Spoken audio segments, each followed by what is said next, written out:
For the first of these videos, I thought we'd look at the subject of discrimination in video interviews. It's one of those subjects which is quite often brought up and mentioned when I talk to recruiters, as people seem to think there's an issue around this. Now, from our perspective, we believe that actually video interviews don't really increase the potential for discrimination, although we can fully understand how people feel they might. I think it's important to differentiate between the technology and the actual person that's going to be discriminating.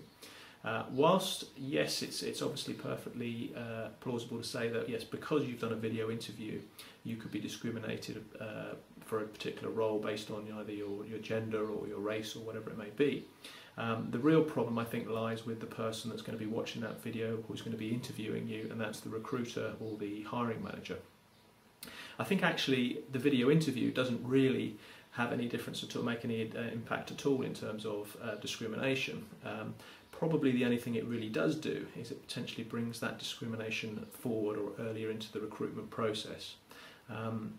Just so most of you understand, and I'm sure you do, but video interviewing really has been used predominantly by employers to do first stage screening. So it's not going to replace obviously that face-to-face interview.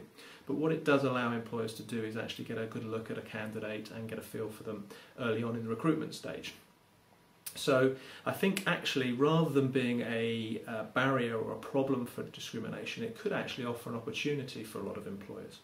And what I mean by that is the ability to actually see a candidate early on means that as long as you've got an open-minded recruiter or hiring manager, they can maybe look at a larger share or a larger number of the applications that they receive.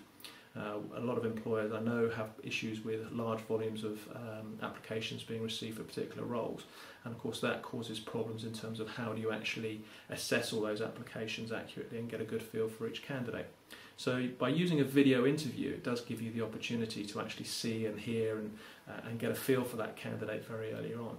So I think there is this potential then by using video interviews to actually discriminate less, because what it can allow you to do is, rather than looking at a CV based purely and simply on, okay, let's have a look at their educational qualifications or maybe their experience within particular roles, or even, dare we say, their age, which obviously I know is maybe not going to be disclosed directly on a CV, but you know, it's pretty easy to work out usually by just looking at when somebody left university or what their job experience is as to roughly how old they are.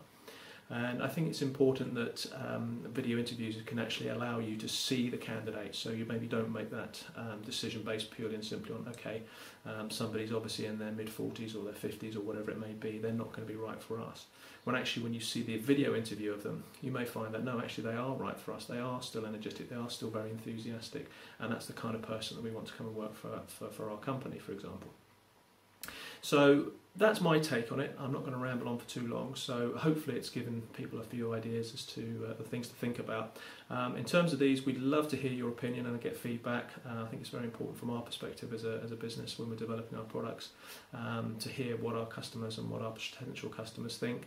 So if you've got any comments or any ideas, please either leave them on the blog or feel free to get in touch with me directly. Thanks very much.